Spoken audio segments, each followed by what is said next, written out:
Terima kasih, Kanda Ihsan. Izin ya saya. Bismillahirrahmanirrahim. Assalamualaikum warahmatullahi wabarakatuh. Yang saya hormati, tadi saya mendengar founder ya, ILIN Institute Education ya, Bapak Muhammad Amran. Beliau juga sebagai dosen ya, PGSD ya. Kemudian yang saya hormati Kanda Muhammad Ilham Bahtiar yang tentunya yang menginisiasi kegiatan ini dan sangat luar biasa, sangat aktif melaksanakan kegiatan. Kemudian yang saya hormati pula, tadi saya melihat ada pemateri juga Kanda Hasba Putin, SPD MPD. Kemudian ini moderator handal ya Kanda Muhammad Ihsan seperti itu. Dan yang saya banggakan pula adalah para peserta kegiatan workshop hari ini yang luar biasa. Tadi saya mendengar bahwa ada dari Jakarta dan pulau yang lainnya ya. Dan luar biasa antusiasnya dan mudah-mudahan tetap semangat sampai di akhir sesi hari ini.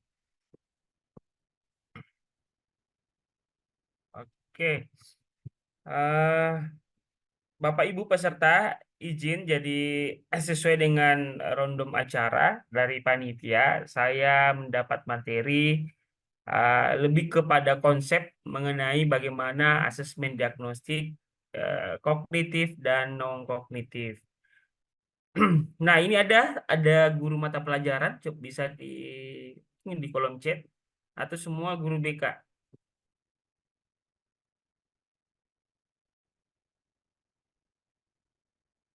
Ya, silakan Bapak Ibu, apakah semua guru BK ada atau ada yang dari mata pelajaran?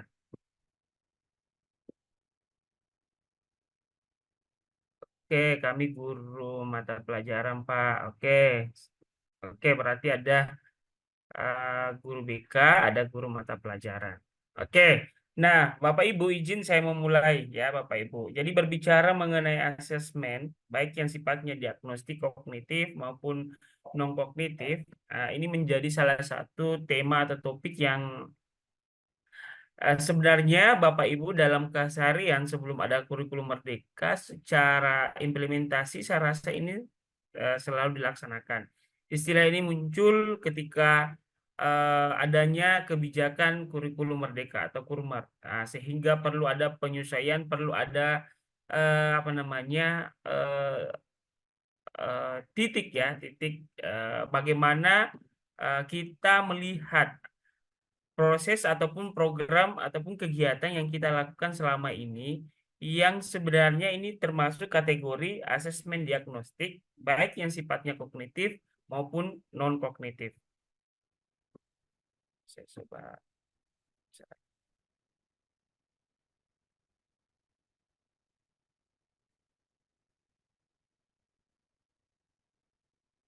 Oke, izin sebelum melanjutkan Bapak Ibu, Alhamdulillah tadi sudah diperkenalkan sebenarnya dan sedikit menyampaikan bahwa saat ini juga saya sebagai fasilitator Sekolah Penggerak Angkatan 3 di Kementerian Pendidikan dan Kebudayaan Riset dan Teknologi. Nah, Bapak Ibu, nah tujuan kegiatan ini sebenarnya adalah bagaimana Bapak Ibu peserta workshop ini memahami secara konsep mengenai asesmen diagnostik baik yang sifatnya kognitif dan non kognitif. Bapak Ibu, kehadiran hari ini Bapak Ibu tentunya kita hanya melakukan refreshment ya mengenai bagaimana pemahaman Bapak Ibu selama ini mengenai konsep asesmen diagnostik baik yang sifatnya kognitif maupun non kognitif.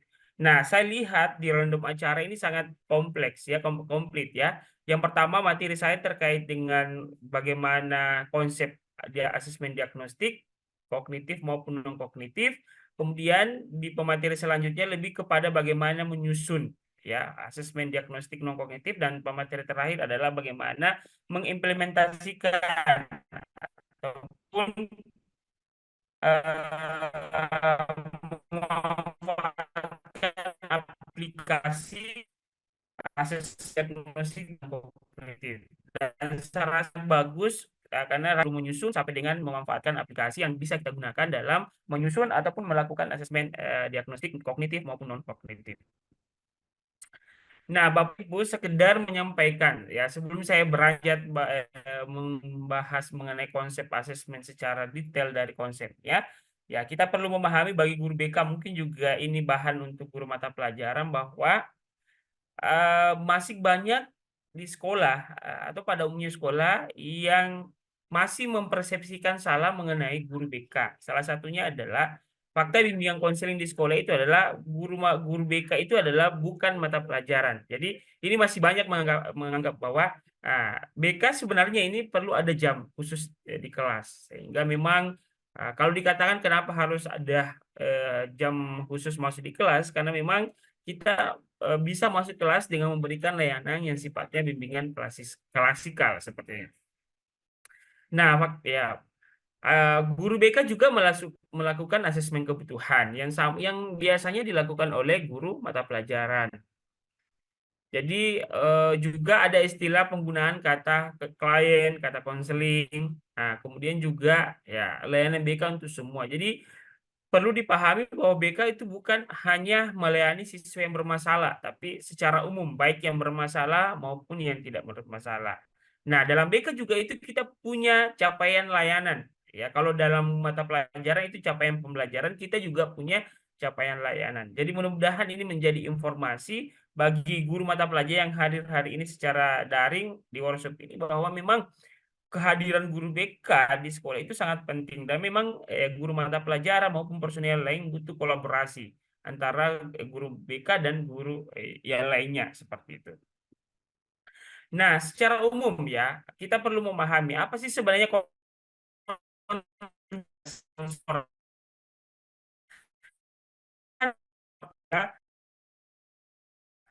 guru BK mengembangkan potensi konsep peserta didik di sekolah. Kemudian bagaimana konseli bisa mandiri yang bisa dibantu melalui proses layanan yang dilakukan oleh konselor. Kemudian bagaimana konselor membantu peserta didik untuk pengambilan keputusan dan dipilih seperti ini. Makanya biasanya dalam proses konseling atau proses layanan BK di sekolah, guru BK harus bisa membantu siswa untuk bisa mengambil keputusan dan memilih keputusan yang terbaik berdasarkan apa yang kita berikan berupa alternatif solusi. Kemudian yang terakhir adalah mewujudkan kehidupan yang sejahtera, peduli kemaslahatan umum. Nah, Bapak Ibu, persoalan yang menjadi banyak yang dibicarakan di lapangan adalah bagaimana kita melihat kerja BK yang secara instan. Inilah yang biasanya tidak kelihatan oleh guru mata pelajaran, mohon maaf, dan atau personel-personel lain yang di sekolah.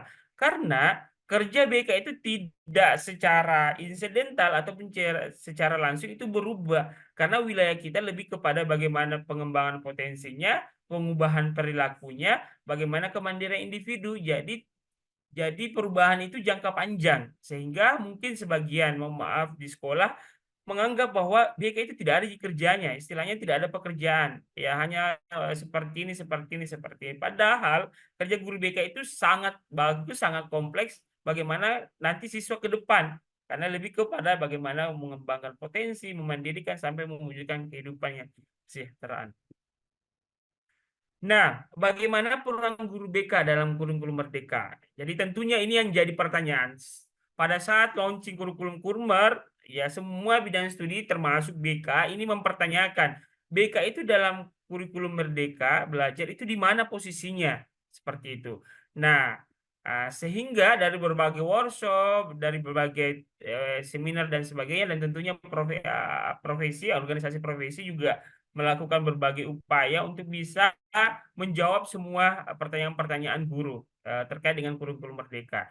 Nah, guru BK dalam kurikulum Merdeka itu tentu berperan dalam pencapaian profil pelajar Pancasila. Ya, begitupun guru mata pelajaran. Makanya ini diarahkan dalam pencapaian profil pelajar Pancasila yang kita tahu ya saat ini saya rasa semua guru di sekolah sangat sangat paham atau sangat sering mendengar yang namanya P5 ya, profil pelajar Pancasila, proyek-proyeknya dan sebagainya, termasuk guru BK seperti itu. Nah, saya langsung saja. Nah, inilah yang kita maksud bagaimana profil pelajar Pancasila ini kita lihat dan kita pahami dan kira-kira bagaimana layanan BK untuk memenuhi atau mencapai profil pelajar Pancasila. Ada beberapa aspek mulai dari berkebinekaan global, bergotong royong, kreatif, benalar kritis, mandiri, dan beriman bertakwa kepada Tuhan. Ya. Nah, inilah menjadi indikator-indikator profil pelajar Pancasila yang upayanya dalam kurikulum Merdeka. Inilah yang kita perlu lakukan. Kira-kira seperti apa bentuk layanan atau kegiatan atau aktivitas yang dilakukan guru, termasuk guru BK, dalam mencapai profil pelajar Pancasila. Nah, kita dalam hal ini kalau kita kaitkan dengan asesmen diagnostik non kognitif, tentunya semua indikator-indikator ini kita perlu lakukan, ya. Perlu melakukan tahapan pendahuluan bagaimana kita melakukan proses pengumpulan data, proses mencari data untuk bisa mengetahui aspek-aspek kebutuhan-kebutuhan baik yang sifatnya pribadi ataupun peserta didik maupun secara lingkungan berdasarkan dari aspek-aspek ini. Contohnya saja misalkan bernalar kritis, kemudian bergotong royong, semua ini punya elemen-elemen yang perlu kita elaborasi ya dalam menentukan ya kira-kira seperti apa program-program kegiatan yang kita lakukan untuk mencapai profil pelajar Pancasila. Makanya ada namanya Project P5 apa dan sebagainya. Tapi sebelum melakukan Project 5 itu ada proses asesmen, ada proses yang kita lakukan, proses identifikasi yang kita lakukan. Nah, dalam BK ini yang saya katakan tadi, kita juga punya layanan atau capaian layanan yang kita kaitkan dengan SKKPD, Standar Kompetensi Kemandirian Peserta Didik. Jadi jangan salah bahwa BK juga punya capaian layanan yang kita perlu pahami. Dan kalau kita sinkronkan dengan profil pelajar Pancasila, ini semua ada kaitannya. Misalkan landasan hidup religius, landasan perilaku etis, kematangan emosi, ini sangat kaitannya dengan salah satu dimensi dari profil pelajar Pancasila, yaitu beriman, bertakwa, dan berakhlak mulia.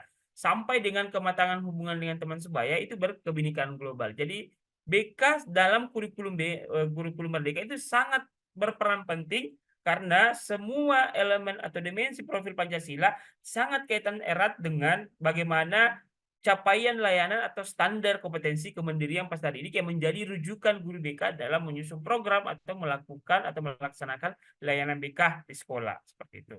Nah, dari penjelasan tadi dalam mencapai ataupun mewujudkan profil pelajar Pancasila, salah satu tahapan yang bisa kita lakukan adalah bagaimana melakukan asesmen siswa terkait dengan baik yang sifatnya kognitif dan non kognitif dalam kurikulum Merdeka. Nah, berbicara mengenai asesmen diagnostik, ini yang menjadi populer ya, Pak. Asesmen diagnosis adalah asesmen yang dilakukan secara spesifik untuk mengidentifikasi kompetensi, kekuatan, kelemahan peserta didik sehingga pembelajaran dapat dirancang sesuai kompetensi dan kebutuhan kondisi peserta didik. Nah, inilah elemen-elemen yang diukur oleh guru untuk bisa melakukan asesmen diagnosis. Salah satunya adalah bagaimana mengukur kompetensinya, kekuatan, kelemahan peserta didik yang menjadi dasar bagaimana guru, baik guru BK atau guru mata pelajaran dalam merancang pembelajaran yang sesuai dengan kompetensi atau kondisi peserta didik. Atau bahasa kerennya dalam kurikulum adalah sesuai dengan kebutuhan peserta didik atau sesuai dengan karakteristik peserta didik. Karena dalam kegiatan asesmen ini ada banyak hal yang dilakukan. Salah satunya adalah bagaimana instrumen atau alat yang kita ingin gunakan untuk mengukur yang elemen-elemen tadi seperti kompetensinya, kekuatannya, kelemahannya. Nah, sehingga ketika seorang guru mengetahui aspek-aspek tersebut, ini akan sangat mudah guru merancang ataupun merancang pembelajaran, merancang layanan yang sesuai dengan kompetensinya. Karena salah satu kunci dari kurikulum Merdeka adalah bagaimana guru merancang suatu pembelajaran yang sesuai dengan kebutuhannya. Sehingga ada istilah pembelajaran diferensiasi, layanan berdiferensiasi, yang lahirnya bagaimana guru bisa membuat layanan tersebut, membuat metode pembelajaran, melakukan proses pembelajaran berdasarkan kebutuhannya. Dan itulah yang dimaksud bagaimana memahami asesmen diagnostik. Nah, dalam kegiatan ini, asesmen diagnostik, kegiatan ini harus dilakukan secara berkesinambungan. Kenapa? Agar guru memonitor perubahan atau perkembangan peserta didiknya. Sehingga dengan demikian, guru bisa terus mengupdate dan menyempurnakan instrumen pembelajaran yang tepat untuk peserta didik. Nah, sehingga dalam asesmen diagnostik ini, proses yang dilakukan ini akan sangat memudahkan guru BK atau guru mata pelajaran melihat setiap perubahan atau perkembangan dari peserta didiknya. Karena asesmen diagnostik terutama yang kognitif bisa dilakukan di awal pembelajaran, bisa di tengah pembelajaran ataupun di akhir. Begitupun guru BK ketika melakukan asesmen yang sifatnya non kognitif, ya kesiapan secara psikologi, kesejahteraan psikologinya itu perlu kita lihat. Namun untuk bisa mengukur hal tersebut tentunya dalam proses asesmen kita membutuhkan alat, membutuhkan instrumen, dan insya Allah nanti sebentar di sesinya Pak Ilham akan sangat menjelaskan bagaimana merancang atau memanfaatkan aplikasi yang bisa mengukur elemen-elemen yang barusan saya jelaskan seperti itu. Nah, ada dua perbedaan yang kita perlu pahami.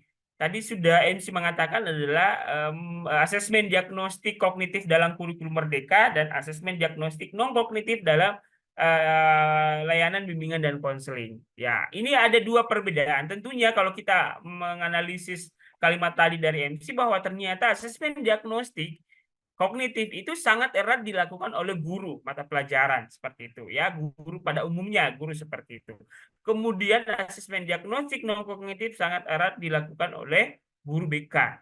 Namun ini perlu adanya kolaborasi antara guru BK maupun guru mata pelajaran pada umumnya. Nah, secara konsep asesmen diagnostik kognitif adalah asesmen yang dilakukan di awal dan di akhir pembelajaran untuk memantau sejauh mana peserta didik bisa memahami materi pembelajaran. Itu artinya ketika guru mata pelajaran melakukan proses ini, itu bisa dilakukan di awal atau di akhir pembelajaran untuk memantau sejauh mana peserta didik memahami.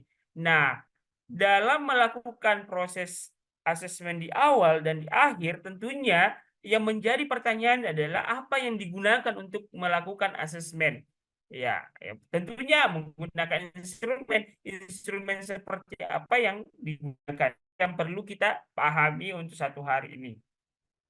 Nah, kegiatan asesmen diagnostik kognitif semacam ini harus dilakukan secara rutin sebelum memulai dan setelah mengakhiri pembelajaran yang biasanya kita sangat kenal dengan asesmen formatif. Tidak hanya itu, juga ada yang dilakukan secara di pertengahan ataupun di akhir yang biasa kita sebut dengan asesmen sumatif. Kalau guru mata pelajaran, saya rasa ini yang menjadi salah satu yang biasanya akan dievaluasi baik dari kepala sekolah maupun misalkan dari pengawas dan sebagainya. Apalagi kalau guru mata pelajaran sudah mengikuti pendidikan profesi guru, saya rasa ini ya materi-materi yang sering mereka dengar, yang Bapak Ibu sering dengar seperti itu.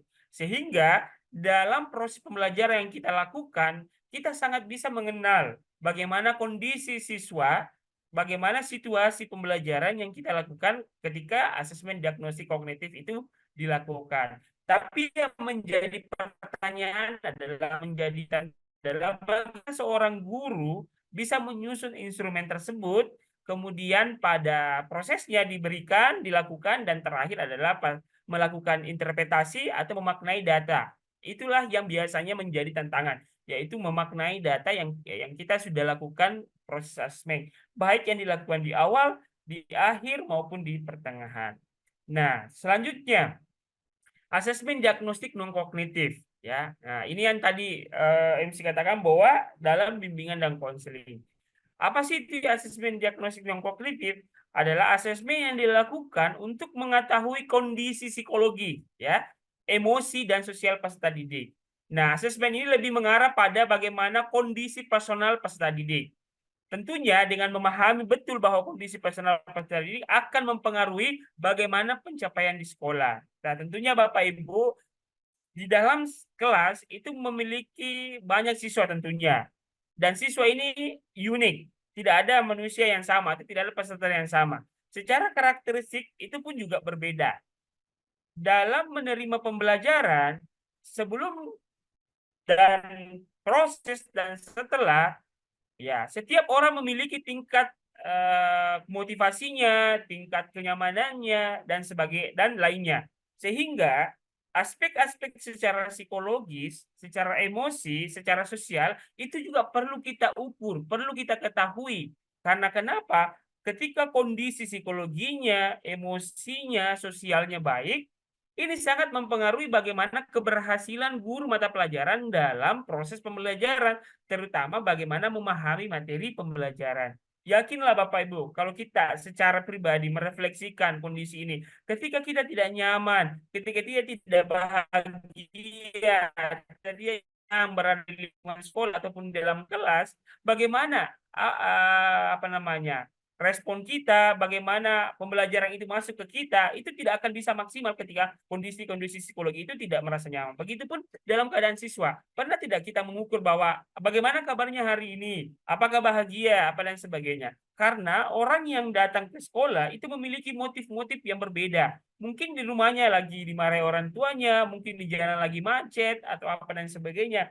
Nah, kondisi-kondisi itulah yang kita perlu pahami, ya. Sebagai guru BK dan guru BK ada data yang terkait kondisi psikologinya, inilah yang bisa diberi, yang inilah yang saya maksud tadi, perlu ada upaya kolaborasi antara guru mata pelajaran dan guru BK dalam memberikan informasi terkait dengan kondisi psikologinya, emosinya, sosialnya peserta didik. Salah satu halnya adalah yang sangat kita kenal dengan diagnosis non kognitif, salah satu topiknya adalah terkait dengan gaya belajar. Kenapa ini penting kita pahami mengenai gaya belajar? Karena setiap individu tentunya memiliki gaya belajar. Nah, gaya belajar ini sangat sinkron dengan bagaimana guru mata pelajaran menentukan metode pembelajaran yang akan dilakukan guru tersebut di dalam kelas. Misalkan ketika kita melakukan asesmen diagnostik non kognitif menggunakan instrumen gaya belajar, ya, ini diberikan, kita akan bisa mengetahui kira-kira di kelas 10 misalkan 30 siswa ternyata secara kecenderungan gaya belajarnya adalah misalkan audio atau visual atau kinestetik. Tentunya ketika guru mata pelajaran ini atau guru BK ini mendapat data tersebut, ini bisa menjadi informasi untuk guru mata pelajaran bahwa ternyata di kelas 10 ini gaya belajar yang dominan adalah gaya belajar kinestetik. Tentunya, ketika guru mata pelajaran paham, ini sangat memudahkan guru mata pelajaran untuk menentukan kira-kira metode pembelajaran seperti apa dengan materi ini yang secara dominan di kelas 10 kinestetik. Nah, inilah menjadi upaya kolaborasi bahwa ketika kita memahami dan menentukan metode yang tepat sesuai kebutuhan, ini sangat memudahkan siswa bisa memahami secara cepat, secara mudah, dan guru mata pelajaran itu tidak akan kesusahan. Karena kenapa? Dia sudah tahu bahwa kebutuhan di kelas 10 itu adalah seperti ini, ya, seperti ini, seperti ini. Karena tentunya Bapak Ibu, kalau kita kembalikan lagi bahwa segala sesuatu yang menjadi kebutuhan dan itu terpenuhi, saya yakin semua akan merasa secara psikologis nyaman, apa dan sebagainya. Karena ketika kebutuhan itu terpenuhi, yakinlah secara psikologi, secara mungkin kesiapan kita itu sangat memadai seperti itu. Nah, sehingga begitupun ke siswa ketika kebutuhannya terpenuhi, saya yakin ya secara motivasi akan sangat tinggi seperti itu. Nah, Bapak Ibu, ketika kita larikan di kerangka kerja utuh BK, ternyata memang posisi melakukan asesmen itu adalah posisi yang awal. Karena kita tidak bisa melakukan bagaimana proses bimbingan, baik individu bimbingan kelompok, klasikal, konseling individual, konseling kelompok, kita tidak bisa melakukan hal tersebut ketika kita tidak melakukan proses asesmen. Kenapa? Karena kita tidak akan bisa mendapatkan data baik yang sifatnya personal terkait dengan peserta didiknya maupun secara lingkungan seperti itu. Sehingga ketika guru BK ingin mencari tahu apa kebutuhan peserta didik yang menjadi dasar dalam menyusun program, tentunya akan melakukan asesmen dulu, melakukan proses pengumpulan data. Di kelas ini kebutuhannya ini, di kelas ini kebutuhannya ini, oh ini yang butuh dilakukan konseling dan sebagainya. Sehingga dari proses asesmen ini, kalau kita larikan dalam proses dalam kurikulum merdeka, ya tepat karena memang ketika seseorang guru maupun guru BK melakukan layanan atau pembelajaran, tentunya dia harus butuh data dulu. Data apa saja? Data mengenai kurikulum di kelas tersebut, mata pelajaran apa saja, bagaimana kondisi psikologinya siswa dalam kelas tersebut, sehingga ini sangat memudahkan nanti guru BK dalam proses pembelajaran. Karena siapapun guru BK, guru mata pelajaran, intinya adalah tujuannya adalah bagaimana topik atau materi ini bisa tersampaikan, tujuan layanan atau tujuan pembelajaran itu bisa tercapai. Itu sebenarnya poin pentingnya. Nah, dalam proses asesmen diagnostik, ya, ini menjadi salah satu strategi, ya. Biasanya dalam asesmen diagnostik itu biasanya strategi tanya jawab bisa menjadi alternatif bagaimana menyusun asesmen diagnostik. Nanti secara spesifik juga akan dijelaskan oleh pemateri selanjutnya. Tentunya dalam melakukan asesmen diagnostik ini harus ada pastikan pertanyaan jelas dan mudah menyertai acuan. Tentunya ini ya. Nah, ini juga perlu dilihat ketika kita mengajukan pertanyaan, dijawab itu perlu kita istilahnya dokumentasikan, nah, kita catat poin-poin pentingnya. Nah, kita perlu memahami ya secara perbedaan apa sih asesmen diagnostik dan kognitif dan non kognitif. Tentunya kalau kita berbicara asesmen kognitif, ini adalah keterampilan yang melibatkan usaha intelektual secara sadar seperti berpikir, bernalar, mengingat, dan fungsi motoriknya. Nah, kalau non kognitif lebih ke keterampilan, atribut, kemampuan, dan soft skill yang berkaitan dengan bagaimana kepribadian, temperamen, sikap, dan dimensi psikologis ya dan lainnya seperti itu. Nah, secara kognitif, memori, keterampilan motorik, proses spasial, kemudian fungsi eksekutifnya. Kalau non kognitif lebih mengukur kepada motivasinya, bagaimana usahanya, komunikasi interaksinya, dan efikasi dirinya. Jadi sangat berbeda ketika kita memahami secara konsep yang sifatnya asesmen kognitif dan non kognitif. Nah, semua kognitif dan kognitif ini harus bisa berkolaborasi, harus bisa disatukan. Karena ketika elemen secara psikologi tidak bersatu dengan secara kognitif ya, istilahnya kognitif dan sebagainya, ini akan bermasalah. Sangat contohnya lah ketika kita tidak mood tapi kognisinya baik, tapi ini sangat juga mempengaruhi, begitu pun sebaliknya. Makanya kedua aspek ini harus saling berkaitan dan saling mendukung seperti itu. Dan tentunya guru dan guru BK itu harus berkolaborasi untuk bisa mewujudkan atau bagaimana kita bisa mengetahui tingkat intelektualnya, misalkan bagaimana kondisi psikologisnya. Sehingga ini sebagai guru BK maupun guru mata pelajaran harus bisa memahami secara konsep bagaimana menyusun instrumennya untuk bisa mengetahui keterampilan-keterampilan kita maksud, baik kognitif dan non kognitif. Dan terakhir adalah bagaimana mengimplementasikan, mengaplikasikan, dan terakhir adalah bagaimana menginterpretasi data ataupun mengetahui apa makna data yang kita kumpulkan melalui asesmen diagnostik kognitif maupun non kognitif. Karena inilah bisa menjadi dasar bagaimana guru mata pelajaran, guru BK dalam menentukan bentuk layanan ataupun bentuk pembelajaran yang bisa kita lakukan kepada siswa. Nah, tujuan asesmen diagnostik ya, tentunya kita perlu membedakan bagaimana perbedaan tujuan dari asesmen diagnostik non kognitif dan kognitif. Nah, kalau kita berbicara mengenai kognitif, ini lebih ke mengidentifikasi capaian kompetensi siswa, menyesuaikan pembelajaran di kelas dengan kompetensi rata-rata dan memberikan kelas remedial atau pelajaran tambahan kepada siswa yang kompetensinya di bawah rata-rata. Jadi sangat jelas bagaimana di asesmen kognitif lebih mengukur bagaimana kompetensi siswa memahami pembelajaran, bagaimana kompetensi rata-ratanya, memberikan kelas remedial, sehingga proses dari melakukan asesmen tadi, baik yang sifatnya formatif dan sumatif, ini bisa dilakukan oleh guru BK dalam proses pembelajaran, guru mata pelajaran dalam proses pembelajaran. Begitupun secara non-kognitif, ini secara tujuan yang pertama adalah mengetahui kesejahteraan psikologis, yang lebih kepada bagaimana psikological well-being-nya, kemudian sosial emosinya, kemudian bagaimana mengetahui aktivitas selama belajar di sekolah, kondisi keluarga, latar belakang, gaya belajar, dan karakteristik serta minat siswa. Karena elemen non kognitif dan kognitif harus berkolaborasi, harus bisa semua guru ataupun guru BK maupun guru mata pelajaran harus bisa memahami kondisi-kondisi baik secara psikologis maupun secara kognitif, karena inilah yang menentukan bagaimana kesuksesan layanan maupun pembelajaran yang kita lakukan seperti itu. Nah, asesmen diagnostik non kognitif, saya memulai dulu dengan asesmen diagnostik non kognitif. Ini yang kita maksud tadi bahwa bagaimana elemen secara psikologi itu perlu dilakukan oleh guru BK untuk bisa memahami aspek-aspek yang melekat pada peserta didik.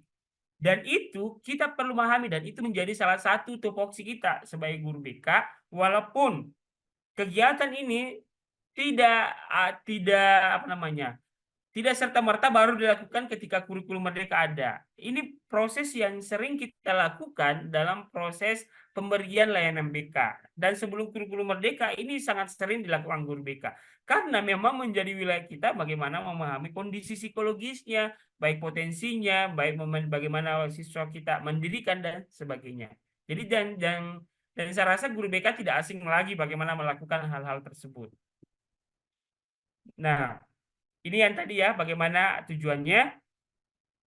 Nah, dalam asesmen diagnosis non-kognitif, ini biasanya dilakukan untuk mengetahui kesejahteraan, aktivitas siswa, kondisi keluarga, gaya belajar.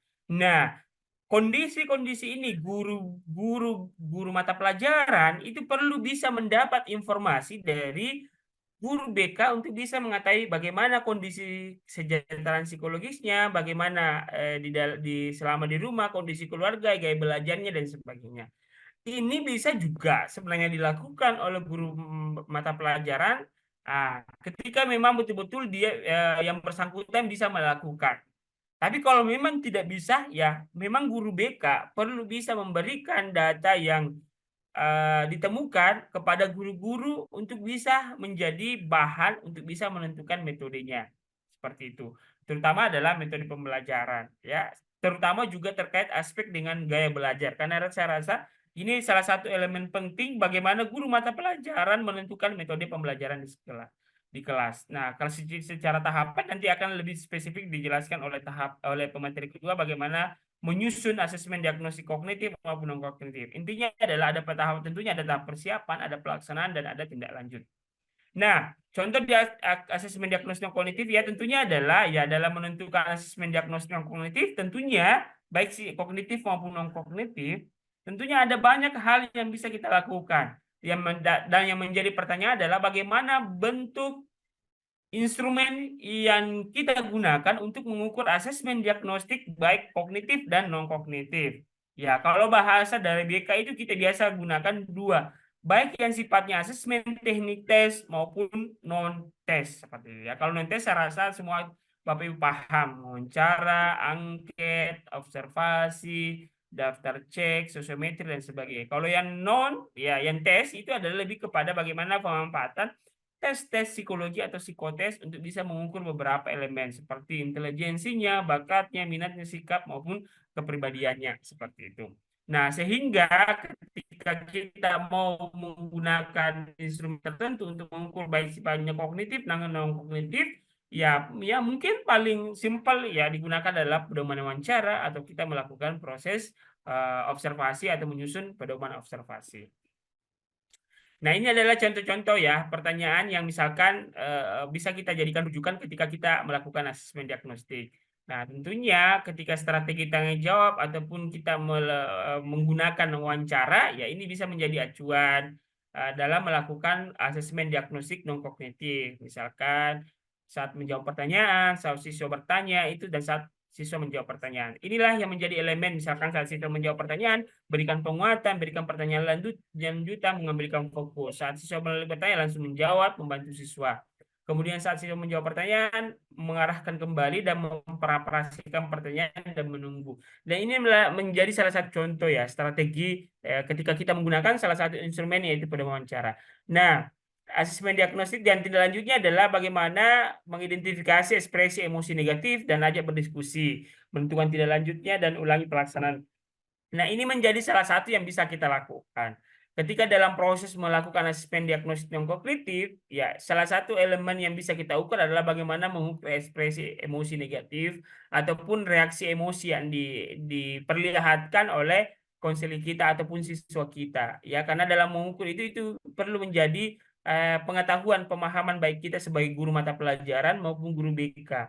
Karena reaksi emosi itu sangat melekat bagaimana siswa bisa memahami secara mendalam materi yang disampaikan oleh guru mata pelajaran. Ketika emosi nyaman, gembira di kelas itu tidak hadir di kelas, saya rasa sangat sulit siswa itu memahami pembelajaran yang dilakukan. Tapi kalau emosinya nyaman dan sebagainya, kemudian sangat tertarik dengan materinya, saya rasa itu sangat mudah tujuan pembelajaran tercapai. Sehingga guru BK ketika melakukan asesmen ini cepat menginterpretasi data, kemudian disampaikan bagaimana kondisi secara psikologi. Bisa juga dalam kita sebagai guru mata pelajaran ketika di kelas kita akan sangat bisa melihat ketika kita melakukan apresiasi kepada siswa, bagaimana membangun rapor sebelum memulai pembelajaran. Makanya itu penting bagaimana kita membangun rapor, melakukan apresiasi di kelas supaya kita bisa melihat secara umum kondisi psikologi siswa di dalam kelas. Bagaimana kabarnya, bagaimana melihat ekspresinya, karena ini elemen yang mendukung bagaimana ketercapaian tujuan pembelajaran yang kita lakukan di hari itu, seperti itu. Dan kita juga perlu melihat kondisi situasi ketika pembelajaran dilakukan. Misalkan di siang-siang hari itu kan biasanya jam-jam rawan ya untuk bisa melakukan pembelajaran, dan siswa itu cenderung akan bosan dan sebagainya. Nah, ketika kondisi-kondisi itu kita pahami sebagai guru mata pelajaran ataupun kita guru BK memberikan layanan yang klasikal, ini mempermudah kita kira-kira strategi atau teknik apa yang cocok ya untuk siang-siang supaya mereka tidak bosan, tidak apa dan sebagainya. Dan itu kita perlu memahami kondisi-kondisi tersebut. Misalkan di kelas ini secara kecenderungan gaya belajarnya kinestetik. Kalau siang hari kira-kira apa yang bisa ya mereka tidak bosan, tidak apa dan sebagainya. Sehingga itu bisa menjadi referensi buat kita sebagai guru. Ini asesmen diagnostik ya. Nah, sekarang kita masuk ke asesmen diagnostik kognitif. Apa itu yang dimaksud dengan asesmen diagnostik kognitif? Ini adalah asesmen yang bertujuan untuk mendiagnosis kemampuan dasar siswa dalam topik sebuah mata pelajaran. Nah, guru bisa ya. Jadi asesmen diagnostik kognitif dapat dilakukan secara rutin yang disebutkan asesmen diagnostik kognitif berkala. Bisa dilakukan pada awal pembelajaran, akhir setelah guru selesai membahas topik, ataupun dalam proses yang tadi kita namakan adalah asesmen sumatif. Nah, asesmen diagnostik bisa berupa asesmen formatif dan asesmen sumatif. Jadi formatif lebih kepada awal dan di akhir, kemudian sumatif lebih kepada bagaimana proses ketika pembelajaran itu dilakukan. Tentunya secara proses ini ya secara umum ya dilakukan tahap persiapan, tahap pelaksanaan, dan diagnostik. Nah, pesan penting adalah dalam melakukan asesmen diagnostik kognitif, guru melakukan asesmen diagnostik kognitif untuk bisa menyesuaikan tingkat pembelajaran dengan kemampuan siswa, bukan untuk mengejar target kurikulum. Jadi tujuan asesmen diagnostik kognitif adalah bagaimana guru bisa membantu siswa ataupun guru bisa menyesuaikan tingkat pembelajaran dengan kemampuan siswa. Misalkan ketika kita tahu bahwa di kelas tersebut secara kemampuan siswanya seperti ini, berarti dalam menentukan metode pembelajaran, kita harus bisa menyesuaikan kondisi secara kemampuan dari siswa tersebut. Ya, ketika kita sudah mengukur ini, berarti pertemuan selanjutnya, ini bisa kita menyesuaikan dengan data yang kita temukan di pertemuan sebelumnya. Jadi itu yang perlu kita pahami, dan saya rasa sekarang yang apalagi kalau sekolah-sekolah yang penggerak ataupun yang sudah melalui proses pendidikan guru penggerak, saya rasa asesmen terkait formatif dan sumatif ini tidak lagi asing, tapi sangat sering dilakukan ya, terutama implementasi kurmer, apalagi kalau sekolahnya atau jenjangnya kelas 10 11 sudah menerapkan. Saya rasa guru mata pelajaran semua melakukan asesmen ini, baik sifatnya formatif maupun sumatif, yang disusun melalui penyusunan instrumen-instrumen sederhana ataupun instrumen-instrumen non-test yang disesuaikan ataupun dimodifikasi sesuai dengan tujuan yang akan ditemukan atau akan dikumpulkan oleh guru di kelas maupun di luar kelas, seperti itu. Nah, secara persiapan ya tentunya ini ya nanti secara spesifik juga akan dibahas oleh pemateri kedua ya, tentunya ya buatkan jadwal pelaksanaan, susun topiknya, 2 pertanyaan sesuai kelasnya, 6 pertanyaan topik kelasnya. Jadi ini adalah salah satu hal yang bisa kita lakukan sebelum pelaksanaan asesmen. Jadi berikan asesmen untuk semua siswa di kelas, baik yang belajar tatap muka maupun yang belajar di rumah. Jadi nanti ini kita sesuaikan bagaimana bentuk pertanyaan atau topik yang menjadi prasyarat untuk bisa mengikuti. Jadi ini sangat bisa dilakukan oleh guru mata pelajaran, baik dalam sebelum prosesnya pembelajaran, di tengah maupun di akhir. Nah, tentunya yang paling penting adalah bagaimana guru bisa melakukan pengolahan hasil asesmen. Inilah biasa menjadi tantangan. Mungkin kebanyakan, mohon maaf, guru BK maupun mata pelajaran melakukan asesmen, oke sudah di awal dan prosesnya juga dan di akhir. Tapi biasanya tidak diadministrasikan atau tidak diolah dengan baik, kemudian tidak diinterpretasi. Ya, karena ini bisa ya mungkin secara fakta ya ini akan memakan banyak waktu. Tapi itulah yang menjadi salah satu kondisi ideal Bapak Ibu, bagaimana data itu bukan hanya disusun, instrumen itu disusun, kemudian diberikan ke siswa, diisi, tapi ya tidak diolah ataupun ya tidak diinterpretasi. Nah, makanya ya idealnya adalah data itu harus diolah dan diinterpretasi. Saya rasa ini secara proses tindak lanjut yang bisa kita lakukan. Nah, pesan pentingnya adalah guru BK perlu menyesuaikan aktivitas dan materi belajar di sekolah dengan peningkatan rata-rata semua murid di kelas. Jadi aktivitas, kemudian materi yang kita akan lakukan di kelas yang sangat kaitannya dengan istilah pembelajaran berdiferensiasi, ini perlu betul-betul berasas pada aspek kebutuhan. Ya, sehingga aktivitas belajar ini bisa saja berbeda dengan aktivitas belajar atau materi yang di kelas 10, kelas 11.1, 10.2, 10.3, ataupun di kelas 11, 11.1, 11.2, mungkin 11 IPA 1, IPA 2, apa dan sebagainya. Sehingga ini yang bisa apa namanya menjadi salah satu indikator bagaimana implementasi pembelajaran diferensiasi itu berhasil. Jadi karena kita sangat-sangat memahami bagaimana kondisi siswa. Nah, sehingga ini sangat memudahkan menentukan strategi pembelajaran ataupun strategi layanan yang bisa kita lakukan. Ini adalah contoh-contohnya ya, saya rasa ini yang biasa Bapak Ibu lakukan. Ini juga ya sangat sangat sering kayaknya Bapak Ibu lakukan, apalagi sekarang dengan apa namanya kemarin ya, apa namanya pengukuran kinerja itu melalui PMM. Nah, ini kemarin ya sempat viral ya terkait dengan bagaimana setiap guru ini ya mengupload bukti nyata ataupun kita mengukur kinerjanya di PMM. Bahkan banyak sekali berseliweran yang tidak diperhatikan lagi karena apa namanya karena lebih fokus ke apa namanya lebih fokus ke PMM dan sebagainya ya seperti itu. Nah, ini adalah salah satu contohnya. Biasakan kalau kita menggunakan pedoman observasi atau wawancara untuk bisa melakukan atau menyusun asesmen diagnostik. Ini ada beberapa ya instrumen. Ini juga banyak yang saya rasa sebentar secara spesifik bisa kita manfaatkan mengenai bagaimana memanfaatkan aplikasi asesmen non kognitif dan kognitif terkait dengan apa namanya pemanfaatan teknologi. Dan ini banyak sekali ya. Jadi kalau tes bakat integrasi kayak menggunakan gaya belajar dan sebagainya ini sangat bisa digunakan. Cuma memang salah satu tantangannya adalah kan ini harus melakukan apa namanya memasukkan email dan ini biasanya ada batasannya. Sehingga kalau misalkan sekolah punya dana lebih, ini bisa kita berlangganan mengenai asesmen non kognitif. Misalkan di bidang pribadi kita menggunakan beberapa apa namanya website yang biasanya ketika kita sudah berlangganan biasanya hasilnya ini secara pengolahan data langsung otomatis di email kita seperti itu. Jadi ini juga ada beberapa yang bisa kita lakukan, bidang sosial apa dan sebagainya, ada beberapa Google Form yang bisa kita lakukan. Ini bisa dimodifikasi. Nanti mungkin secara spesifik juga kayak pemateri ketiga Pak Ilham ini sangat detail nanti bagaimana memberikan jenis-jenis ataupun mungkin instrumen yang menjadi referensi untuk bisa kita lakukan nanti ketika nanti di sekolah ya melaksanakan asesmen kognitif maupun non kognitif dan saya rasa setiap yang hadir hari ini sudah punya instrumen bagaimana melakukan asesmen baik yang sifatnya kognitif maupun non kognitif. Jadi ini menjadi referensi ya bagaimana Bapak Ibu bisa memanfaatkan yang bisa kita share seperti itu. Begitupun asesmen non kognitif di bidang belajar ya ini sangat banyak yang bisa kita lakukan. Bisa secara manual, bisa secara eh, penggunaan teknologi karena setiap hal tersebut ini memiliki tantangan yang berbeda. Ada mungkin yang sukanya secara manual diberikan kepada siswa terus diolah dengan baik ya, tapi secara tangan pasti akan membutuhkan waktu.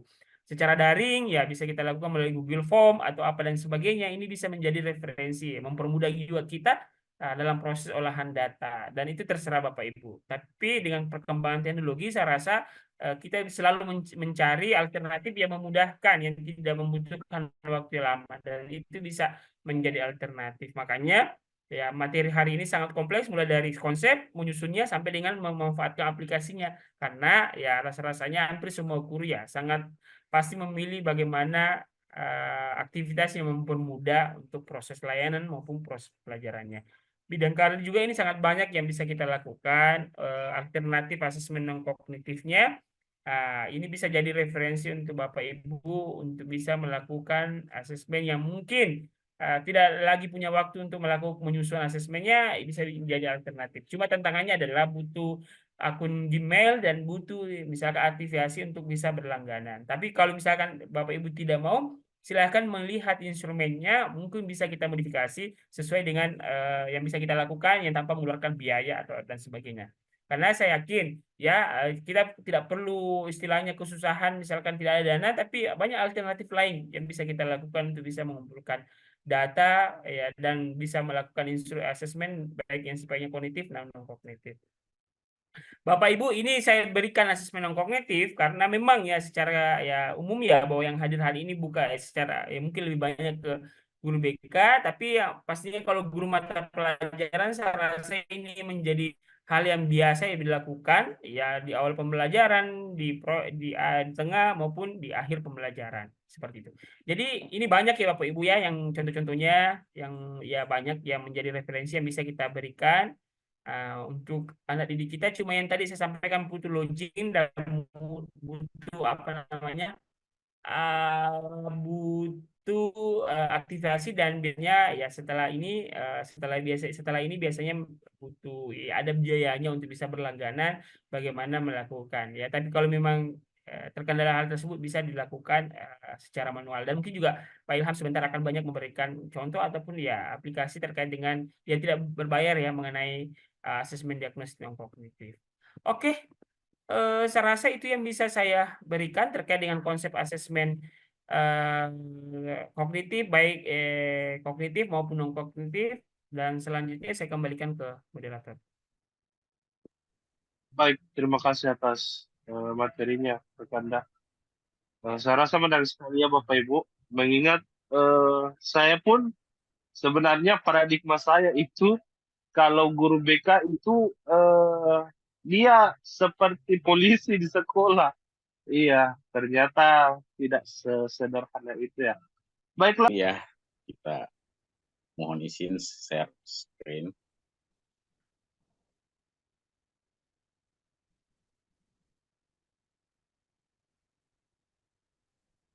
Ya, kelihatan ya Bapak Ibu.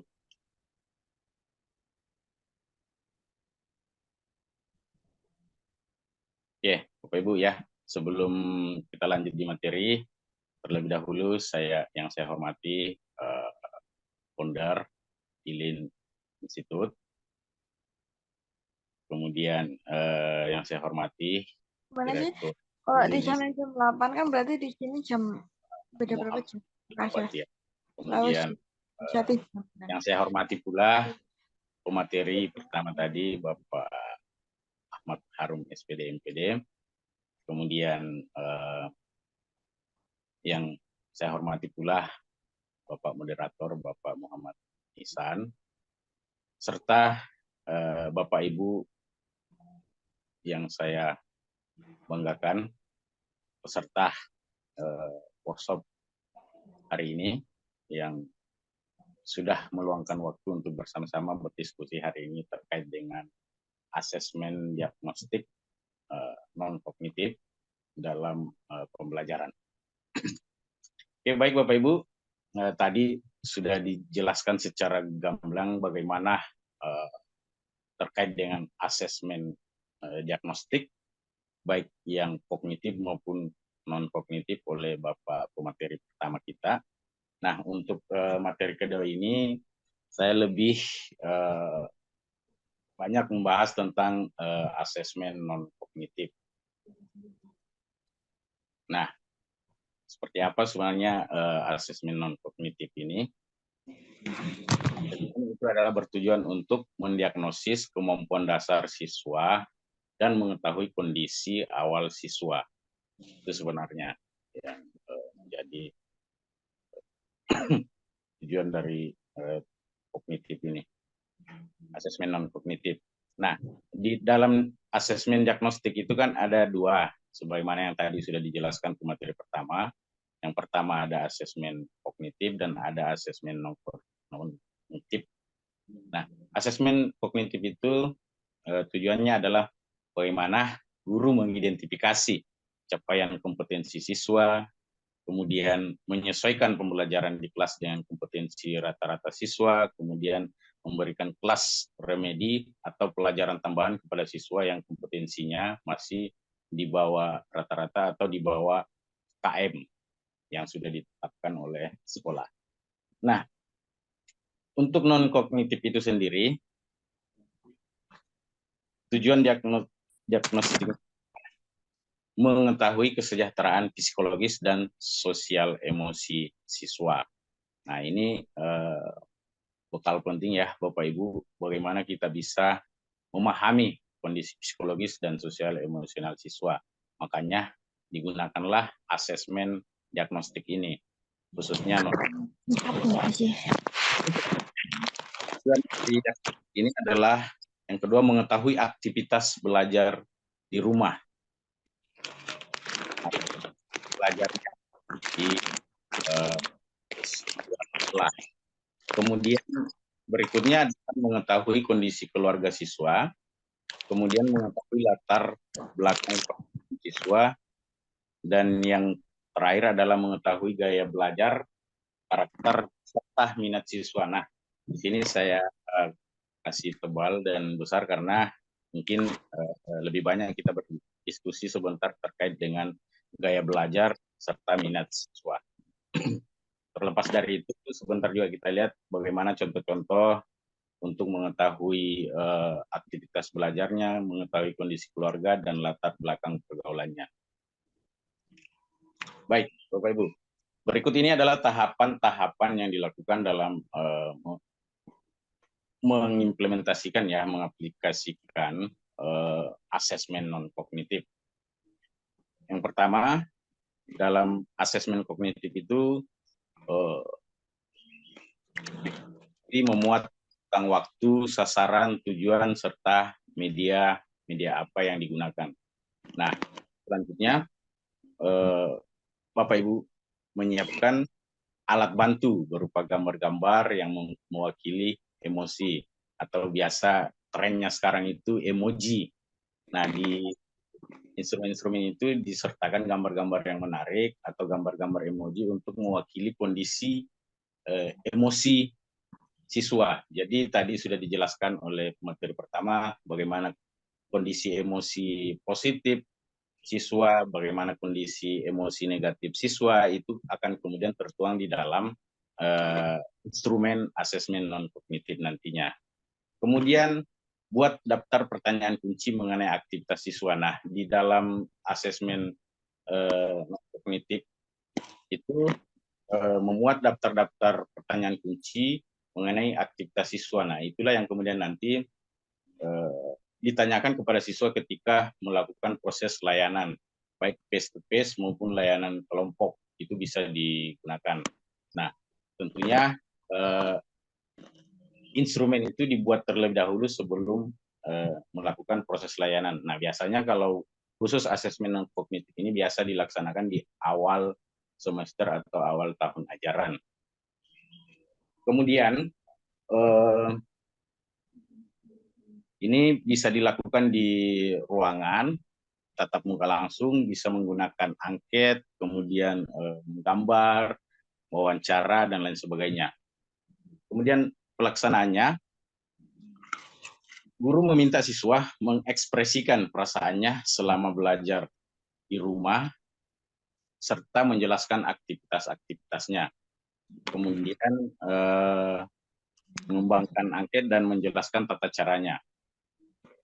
Ya, membagikan angket. Kemudian, jika selesai, ulangi pelaksanaan asesmen non-kognitif tersebut. Ya, ini tadi saya sudah sampaikan bahwa diberikan di awal pembelajaran. Hasilnya disampaikan kepada guru mata pelajaran ya, karena dalam hal ini guru BK dan guru mata pelajaran itu harus ada kolaborasi ya yang terjalin. Kenapa? untuk mencapai tujuan pembelajaran di sekolah.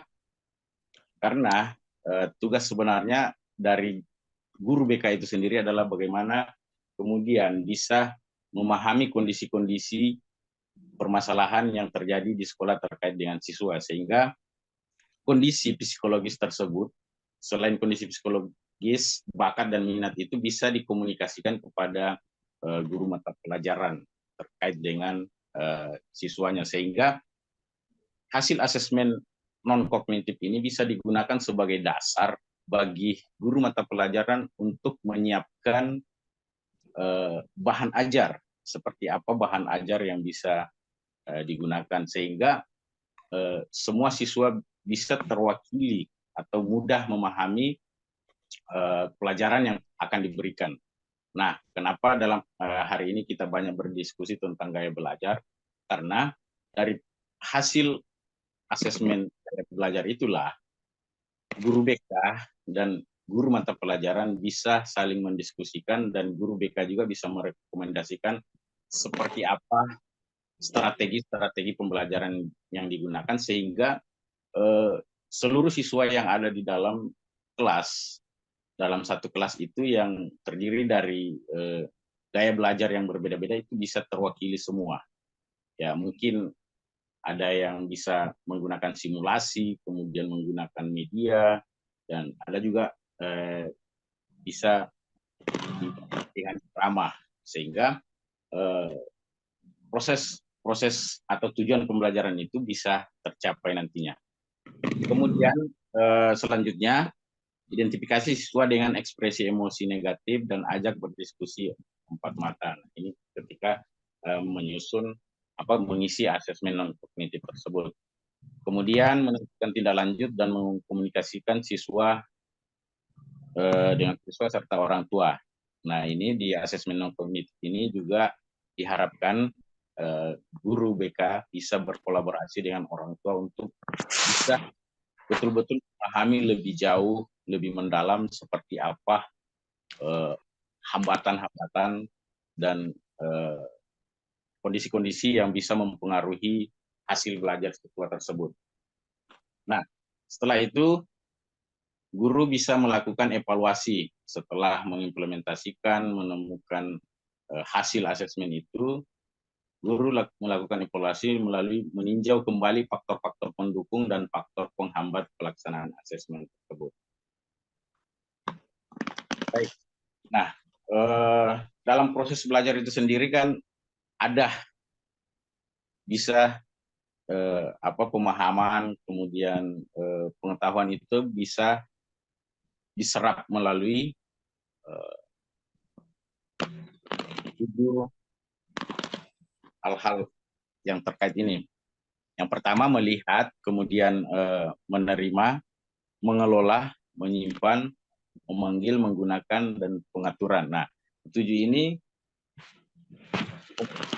bisa untuk dikompaknya dalam proses pembelajaran, sehingga tujuan pembelajaran itu bisa tercapai.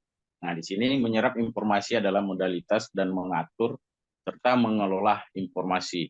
Itulah proses belajar yang sesungguhnya. Baik, kita langsung masuk di gaya belajar. Nah, bagaimana kita pahami, saya pikir Bapak Ibu semua sudah banyak memahami tentang gaya belajar. Namun hari ini tidak apa-apa kita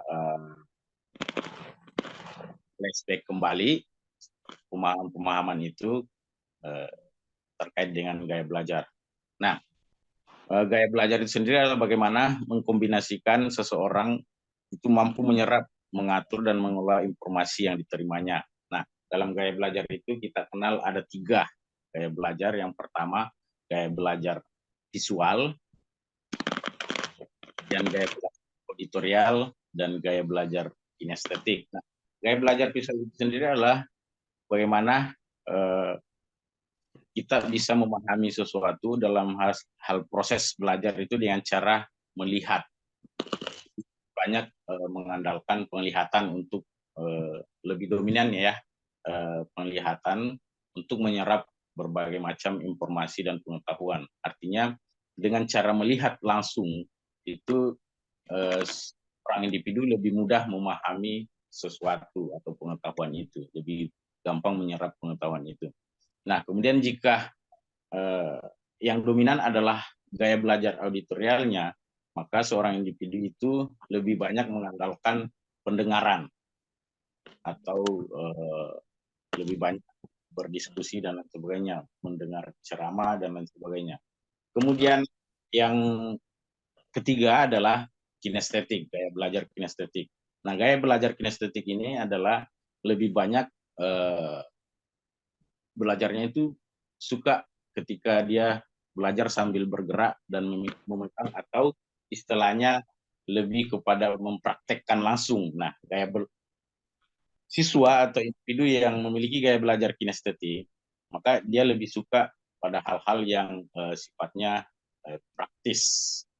Ya, nah kalau orang-orang yang calon-calon atlet atau yang suka olahraga atau seni itu lebih banyak sebenarnya lebih dominan gaya belajar kinestetiknya. Nah, mari kita lihat satu persatu. Nah, bagaimana ciri-ciri gaya belajar visual? Gaya belajar visual itu bisa mengingat apa yang dilihat daripada yang didengar. Jadi itu tadi saya sampaikan bahwa ciri orang yang punya gaya belajar visual yang dominan itu lebih mengandalkan kepada indera penglihatan, lebih menyukai belajar ketika dia banyak melihat gambar-gambar, kemudian nonton langsung dan lain sebagainya. Kemudian kurang pandai memilih kata-kata dalam berbicara. Ini ciri-cirinya ya. Kemudian bukan berarti ketika dia tidak mampu menyusun merangkai kata-kata, bukan berarti dia tidak memahami sebenarnya. Kemudian tidak terganggu dengan keributan. Nah, ketika orang visual ini ketika sudah menonton apa dan lain sebagainya dan fokus mengerjakan sesuatu, dia itu tidak akan terganggu dengan hal-hal yang ada di luar dari dirinya. Ketika ada orang ribut di sekitarnya dan lain sebagainya, dia asik. Terus kemudian selanjutnya ada sulit mengingat instruksi atau perintah dalam bahasa lisan. Nah, ini ya kalau gaya belajar visual itu, mohon maaf ya kalau Bapak Ibu guru, misalnya kalau ada dari Mapel di sini, gaya belajar visual itu kurang menyukai ya model pembelajaran ceramah atau strategi pembelajaran yang menggunakan model ceramah ya. Itu siswa yang dominan gaya belajarnya visual itu kurang menyukai, sehingga memang dibutuhkan kombinasi-kombinasi strategi atau model-model pembelajaran dalam proses pembelajaran itu sendiri, sehingga gaya belajar termasuk gaya belajar visual itu bisa terwakili. Nah, dalam hal ini contoh-contoh misalnya ketika seorang guru memberi pelajaran harus disertai dengan PowerPoint, animasi, atau menampilkan media konkret, sehingga siswa yang memiliki gaya belajar visual itu mudah menerima informasi atau pembelajaran yang diberikan. Kemudian orang visual itu suka membaca karena ciri-cirinya adalah pembaca cepat dan tekun. Nah, kalau ada siswa kita di sekolah yang suka baca buku dan lain sebagainya, itu salah satu ciri ya bahwa gaya belajar yang dominannya itu adalah visual. Kemudian lebih suka, ya itu tadi, lebih suka membaca daripada dibacakan. Ya, dia lebih suka baca sendiri daripada dibacakan. Itulah ciri gaya belajar visual. Kemudian orang-orang visual itu cenderung rapi, teratur, teliti, sistematis, kemudian dia berencana yang baik. Itulah beberapa ciri dari gaya belajar visual.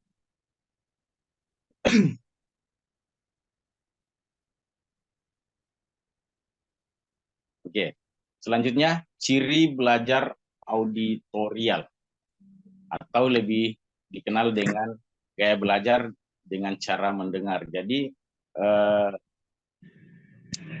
orang atau siswa yang memiliki gaya belajar auditori yang dominan ini lebih mengandalkan indera pendengaran. Ciri-cirinya bisa kita lihat, suka bicara kepada diri sendiri waktu belajar atau bertanya kepada temannya.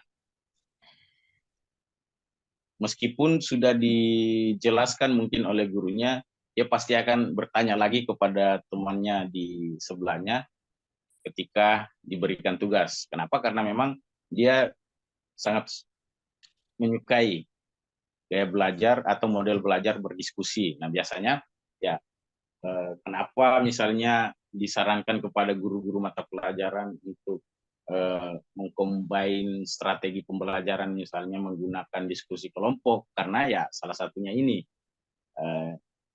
untuk mengakomodir ya yang siswa yang punya gaya belajar yang dominan auditori itu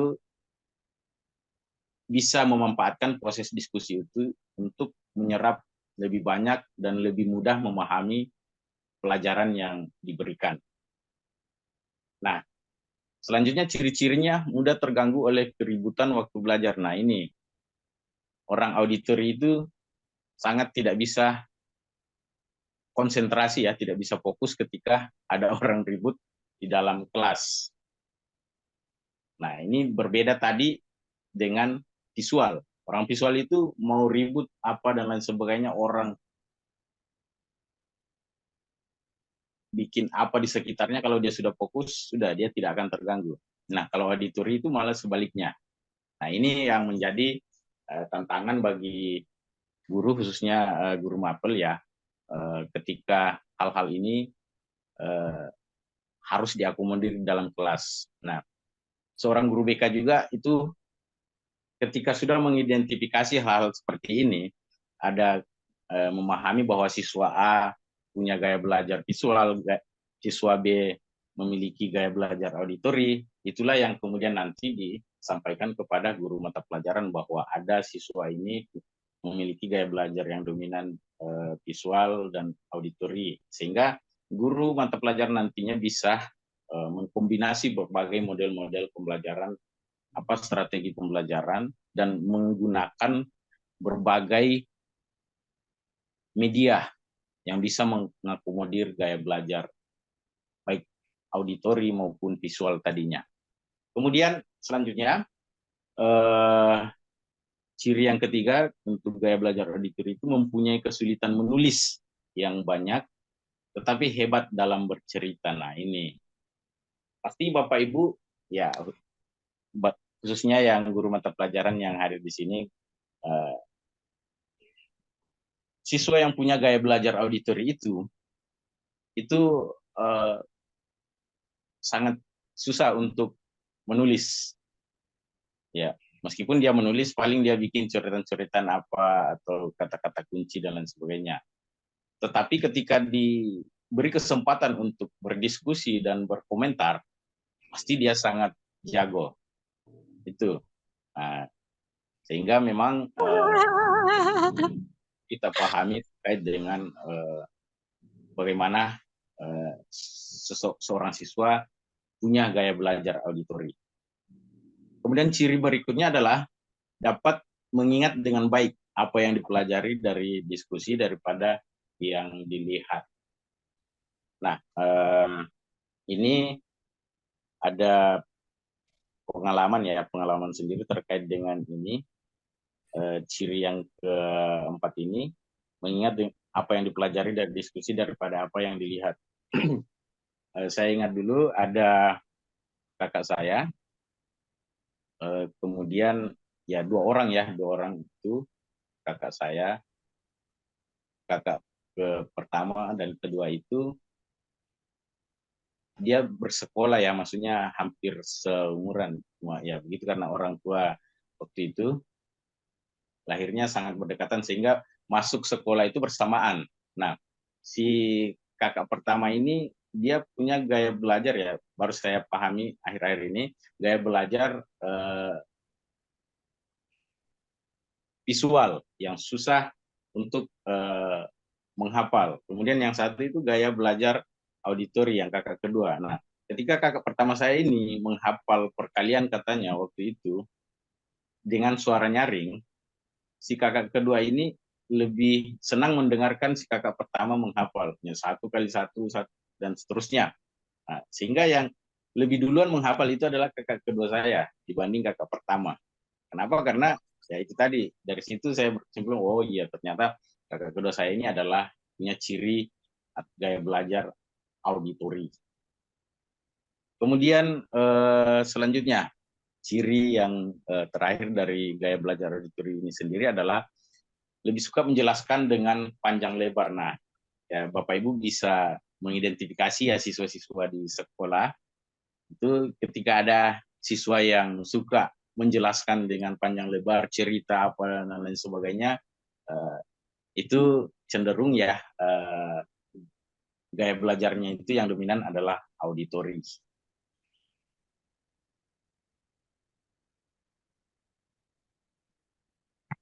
Oke, ya selanjutnya kita lihat ciri-ciri gaya belajar kinestetik. Nah, bagaimana dengan gaya belajar kinestetik itu sendiri? Nah, ini ciri-cirinya bicara dengan pelan, kemudian banyak bergerak, sulit untuk duduk diam waktu belajar dalam jangka waktu lama. Nah, ini kalau siswa yang punya gaya belajar kinestetik yang kecenderungannya ya dominan ke gaya belajar kinestetik ini biasanya itu paling lama bertahan duduk itu 15 sampai 20 menit. Lebih dari itu sudah panas dia punya pantat, gatal-gatal dia punya badan kalau dia sudah lebih dari 20 menit duduk. Pasti dia akan bergerak. Nah, itu ciri ya gaya belajar yang dominan itu gaya belajarnya adalah kinestetik. Nah, saya kira tadi ada diskusi di awal tadi Pak Ihsan ya terkait dengan contoh-contoh yang kasus yang terjadi di sekolahnya. Nah, rupanya kan memang tadi anak ini suka olahraga, dia berprestasi di bidang olahraga. Nah, itulah gaya belajar kinestetik.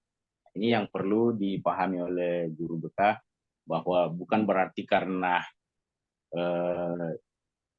dalam hal pelajaran sains atau pelajaran hitung-hitungan dia kurang, bukan berarti bahwa dia tidak berprestasi. Nah, kita lihat dulu gaya belajarnya itu sehingga bisa dikomunikasikan ke guru mata pelajarannya, khususnya misalnya guru matematika itu bagaimana memberikan pelajaran kepada si anak ini ya dengan mengakomodir gaya belajarnya.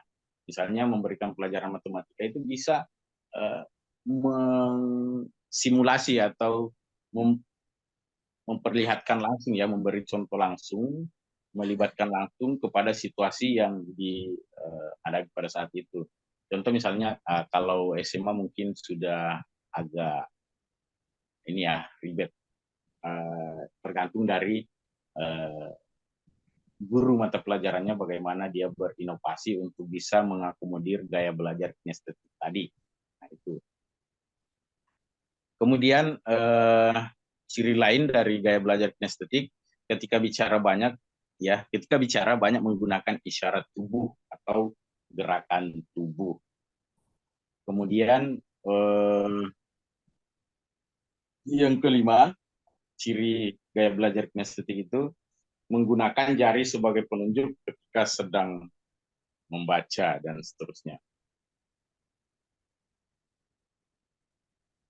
Oke, nah bagaimana kemudian dari gaya belajar tersebut itu bisa kita diskusikan dengan guru mata pelajaran ya, bagaimana cara belajar itu bisa diakomodasi, mungkin bisa menggunakan strategi-strategi ya dalam proses pembelajaran itu. Ini ada beberapa strategi yang bisa digunakan, misalnya melakukan praktek, mengamati atau mendemonstrasikan atau memberikan contoh konkret. Kemudian bisa dikombinkan dengan drama, permainan, atau aktivitas-aktivitas di lapangan. kemudian menggunakan model Lego, alat-alat praktek, kerajinan tangan, puzzle, dan lain sebagainya, menggunakan gerakan dalam belajar. Nah, ini cara belajar orang kinestetik. Nah, ini kurang lebih orang kinestetik itu seperti ini. Kalau mereka diperhadapkan dengan hal-hal seperti ini, pasti mereka akan antusias dan mudah memahami pelajaran. Itulah orang kinestetik. Nah, mari kita mari kita praktekkan bagaimana mengukur gaya belajar. Oke, saya perlihatkan ya Bapak Ibu contoh angket atau kuesioner yang bisa digunakan di pengukuran gaya belajar ini.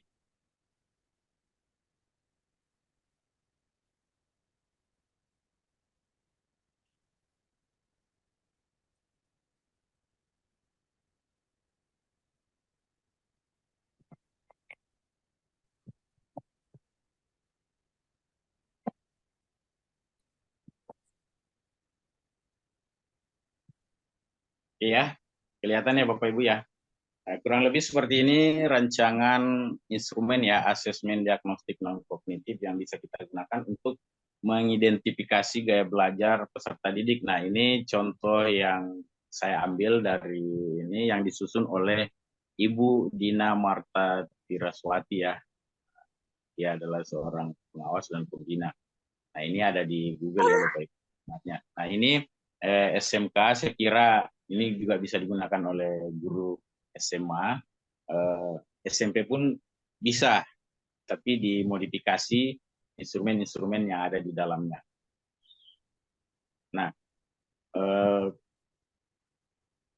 di dalam menyusun instrumen asesmen non-kognitif yang terkait dengan identifikasi gaya belajar ya, paling tidak kurang lebih sepertinya ada satuan pendidikan, NPSN, bidang keahlian, program keahlian, karena ini adalah SMK ya, ada bidang keahlian dan program keahliannya. Kemudian kelas, pelaksanaan, tujuan.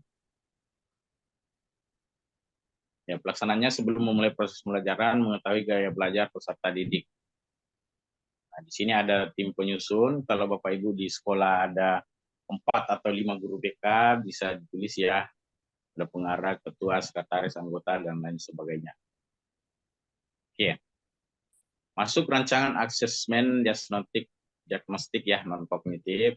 Kurang lebih sama tadi, ada dimulai dari tim penyusun asesmen, kemudian kita masuk di kisi-kisi asesmennya.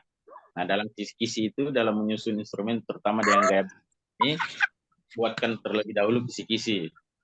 Tujuan, gaya belajar, kemudian deskripsi, gaya belajar dan ciri siswa pemilik gaya belajar. 1, ya. Kemudian ada bentuknya nanti, bentuk tesnya itu dalam bentuk kuesioner. Nah, di sini dijelaskan dulu deskripsinya. Gaya belajar visual adalah gaya belajar yang lebih menonjolkan siswa dalam bidang visual, di mana anak lebih paham dengan apa yang mereka lihat, baik membaca atau melihat gambar maupun video. Ciri-ciri anak dengan gaya belajar visual yaitu cenderung rapi, pada penampilan, berbicara dengan cepat, sering membuat coret-coretan, teliti, tidak mudah terganggu oleh suara keributan ketika sedang belajar, dan lebih suka membaca daripada dibacakan. Karena mungkin dengan membaca sendiri akan lebih greget, lebih antusias begitu. Kemudian yang kedua, gaya belajar auditori. Gaya belajar auditori adalah gaya belajar yang lebih menonjolkan fungsi pendengaran siswa daripada visual. Mereka lebih paham jika sudah mendengar, entah itu mendengar ceramah guru ataupun mendengar hasil rekaman pribadi. Ciri anak yang gaya belajar auditori yaitu terkesan independen dan unggul dalam kecerdasan interpersonal. Jika bercanda, mereka lebih senang bercanda langsung daripada harus membaca komik lucu.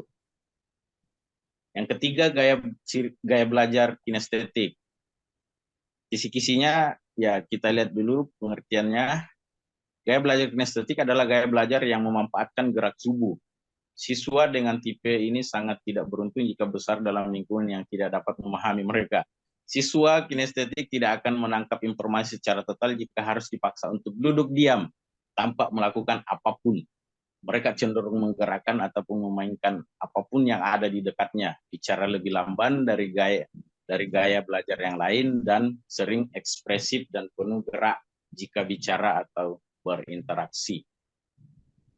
Nah, kita mulai ya dari asesmen diagnostik ini. Kurang lebih seperti ini ya, ada petunjuk pengerjaan. Terdapat 3 naskah kuesioner yang disiapkan. Peserta didik dapat menggunakan salah satu kuesioner untuk diisi. Baca dengan seksama uraian kuesioner di bawah ini, pilih salah satu jawaban A, B, C, sesuai dengan kecenderungan Anda. Nah, kurang lebih seperti ini naskahnya ya Bapak Ibu ya. Ini ada nama peserta didik, ada NIS, program kalian, kelas, dan seterusnya. Nah, kuesionernya kurang lebih seperti ini. Misalnya, nomor 1, pada waktu belajar, untuk penilaian atau ulangan harian, penilaian tengah semester, dan penilaian akhir semester, apakah Anda memiliki A. Membaca catatan, membaca judul dan subjudul dalam buku, dan melihat diagram dan ilustrasi. Meminta seseorang B. Meminta seseorang memberi Anda pertanyaan atau menghafal dalam hati sendirian. C. Membuat catatan pada waktu kartu dan membuat model atau diagram. Nah, ini Bapak Ibu perlu paham bahwa jawaban pilihan A itu adalah ketika siswanya cenderung gaya belajar visual, pasti akan memilih A. Kalau dia auditori, itu memilih B, dan C itu mewakili jawaban untuk gaya belajar kinestetik. Nah, ini disesuaikan dengan keadaan dirinya siswa dan memilih jawaban itu dengan menuliskan huruf di sini, A, B, atau C dari nomor 1 ini. Ya, kemudian lanjut lagi ke nomor 2, apa yang kalian lakukan sewaktu mendengarkan musik. Nah, sama yang tadi, siswa tinggal memilih pilihan, berhayal, melihat benda-benda sedang musik yang sedang didengarkan, berdendang, mengikuti alunan musik tersebut, dan seterusnya. Sama dengan nomor 1, siswa memilih pilihan yang mana, A, B, atau C dituliskan di sini, dan seterusnya. Ini sampai pada, ya, ada 14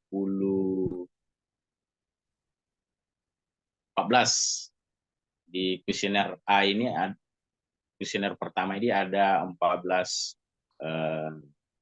item pernyataan yang bisa digunakan. Ini bagian kuesioner B hampir sama dengan yang tadi, karena ini ya pilihan yang terserah Bapak Ibu mau gunakan yang A, B, atau C. Interpretasinya nanti sama. Cara kerjanya juga semua sama. Nah, ini lembar analisis dan rekomendasi. Skor yang diperoleh, jumlah jawaban A sekian, jumlah jawaban B sekian, dan jumlah jawaban C sekian. Nah, kita lihat interpretasinya. Apabila jawaban yang paling banyak adalah A, kesimpulan adalah berarti siswa tersebut cenderung gaya belajarnya adalah visual. Kemudian akan mencapai prestasi belajar yang optimal apabila memanfaatkan kemampuan visual. Kemudian dapat membuat sendiri peta konsep atau ringkasan materi pelajaran. Kemudian apabila jawaban yang paling banyak atau paling dominan adalah B, maka bisa disimpulkan bahwa siswa tersebut memiliki kecenderungan gaya belajar auditori. Sehingga siswa tersebut memiliki kecenderungan gaya belajar auditori akan mencapai prestasi belajar yang optimal apabila siswa tersebut mempelajari materi dari cara mendengarkan dengan baik melalui penjelasan langsung dari guru. Ya, mohon maaf ya, ini kan ada dosen ya. Ini guru, kemudian diskusi dengan gurunya dan teman siswanya maupun melalui rekaman materi yang sedang dipelajari. Ya. Selanjutnya, jika jawaban yang paling banyak atau dominan adalah C, maka bisa disimpulkan bahwa siswa tersebut memiliki kecenderungan gaya belajar kinestetik. Kemudian siswa tersebut yang memiliki gaya belajar kinestetik akan mampu mencapai prestasi belajar secara optimal apabila siswa tersebut secara langsung ya terlibat secara fisik dalam kegiatan belajar. Kemudian bisa mengutak-atik atau memanipulasi materi, kemudian media yang digunakan dalam pembelajaran atau ya bisa memanfaatkan lebih banyak media dalam menjelaskan materi. Kemudian apabila jawaban A dan B, ini auditory dan visual tadi ya, siswa tersebut merupakan gabungan gaya belajar visual dan auditory. Ya. Sehingga hal-hal yang dia bisa belajar secara efektif jika menggunakan gaya belajar auditory, bahkan kadang jika kedua gaya belajar digunakan akan lebih optimal. Nah, demikian jika A dan C sama, maka itu gabungan antara gaya belajar visual dan kinestetik. Kemudian jika B dan C sama, maka itu adalah gabungan gaya belajar auditory dan kinestetik. Nah, kurang lebih seperti ini ya contoh-contoh kuesioner untuk mengetahui gaya belajar Bapak Ibu. Nah, saya kira di internet banyak sekali kuesioner atau instrumen tentang pemetaan gaya belajar siswa itu bisa digunakan, tergantung dari kebutuhan Bapak Ibu.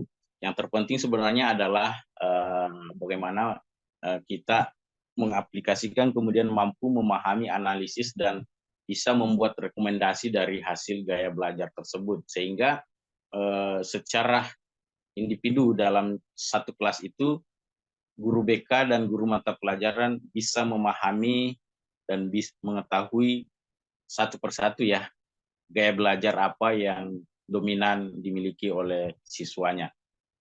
Ya, ini kurang lebih seperti ini.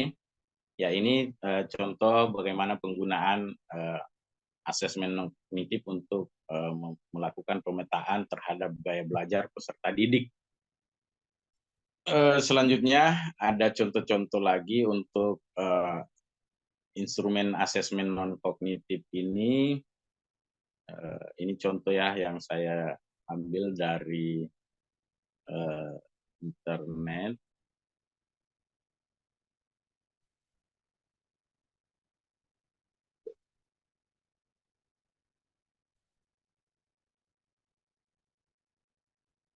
Sudah Kak? Belum Pak. Asesmen. Ini kelihatan ya? Enggak. Belum muncul Kak. Oh iya, sabar. Yes, saya kasih lihat contoh. Nah, kelihatan ya, Bapak Ibu. Nah, ini tadi di awal bahwa Bapak Ibu bisa menggunakan, ya sudah dijelaskan oleh pemateri pertama, bisa menggunakan LKPD, kemudian LKPD itu bisa digunakan sebagai instrumen untuk melakukan proses wawancara face to face. Nah, inilah kurang lebih seperti ini. Oke Kak, belum PKI-nya diklik, belum terbuka. Contoh, oh belum ya?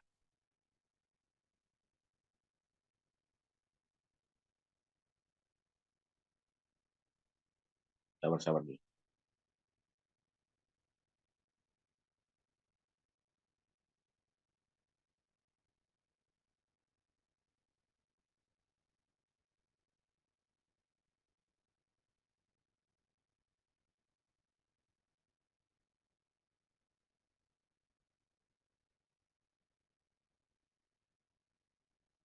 Udah ya? Oke Bapak Ibu ya, kurang lebih seperti ini contoh jika kita ingin mengetahui kondisi lingkungan belajar siswa, kemudian untuk mengetahui emosi positif dan emosi negatif dari siswa, kemudian bagaimana siswa bisa